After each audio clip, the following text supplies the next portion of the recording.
পৌষের পড়ন্ত বিকেল। ৯৫ বছর বয়সী হরিচরণ খুব ধীর পায়ে বাজারে আসলেন।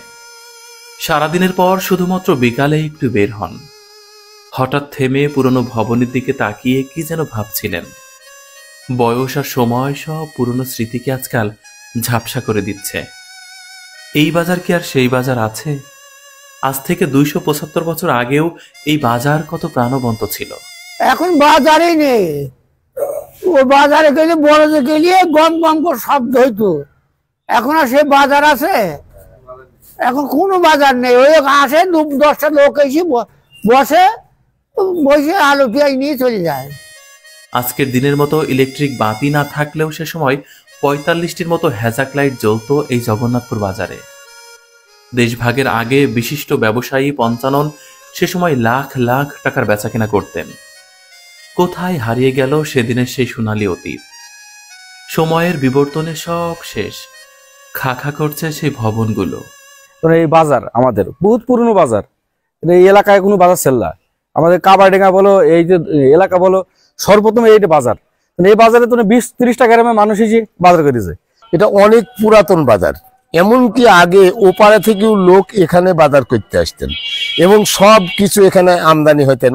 সে সময় ওপার বাংলা থেকে কত শত মানুষ বাজার করতে, ব্যবসা করতে আসতো এই জগন্নাথপুর বাজারে। এ বাজার যেহেতু ইলিশের জন্য প্রসিদ্ধ ছিল, সেহেতু ভারতীয় অনেক মানুষ এখানে মাছের ক্রেতা হিসেবে আসতেন। আপনি আরো জেনে অবাক হবেন, চুয়াডাঙ্গার কার্পাসডাঙ্গার জগন্নাথপুর বাজার এপার বাংলা ওপার বাংলা মহাজনদের পদভারে মুখরিত থাকত এক সময়। ভবনগুলোর কাঠের দরজায় লাগানো শক্ত তালা প্রমাণ করছে সব শেষ হয়েছে অনেক আগে। নান্দনিক বিল্ডিংগুলো যেন চিৎকার করে বলতে চাইছে অনেক না বলা কথা, অসমাপ্ত উপাখ্যান। ভবনের ছাদে জন্মেছে নাম না জানা গাছ, তার উপর সূর্যের আভা তুচ্ছ তাচ্ছিল্যের হাসি হাসছে। আমরা ঐতিহ্যকে লালন করতে না পারাই মূলত সেই তাচ্ছিল্যের কারণ। এটা জমিদারদের বাজার। এই বাজারে যে এটা জমিদারদের।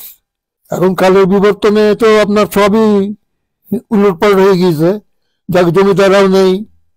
তারপরে বাংলায় পাকিস্তান গভর্নমেন্ট এই হাটটা তাকে সেল করে, বছরে বছরে সেল করে। যেমন এখন অন্যান্য হাট সেল করে, এই সেলের মাধ্যমে এখনো আছে এইভাবে। অত্র এলাকায় জগন্নাথপুর বাজার ছিল এক নামকরা বাজার। ক্রেতাদের থাকার জন্য বোর্ডিং এর ব্যবস্থা ছিল সে সময়। প্রয়োজনীয় সব পাওয়া যেত এই জগন্নাথপুর বাজারে। কোথাও কেউ কারো কাছে দুষ্প্রাপ্য কিছু চাইলে বলতো, আমার সংসার তো আর জগন্নাথপুর বাজার নয় যে যে যা চাইবে তাই পাবে। বাজারের মন্দিরের উঁচু চূড়া দেখে অনুমেয় হিন্দু মুসলমানের সম্প্রীতির বন্ধন কত অটুট ছিল সে সময়। জগন্নাথপুরের এই বাজারের প্রতিটি জায়গায় ঘুরলেই এক দুর্দান্ত স্মৃতির দেখা পাওয়া যায়।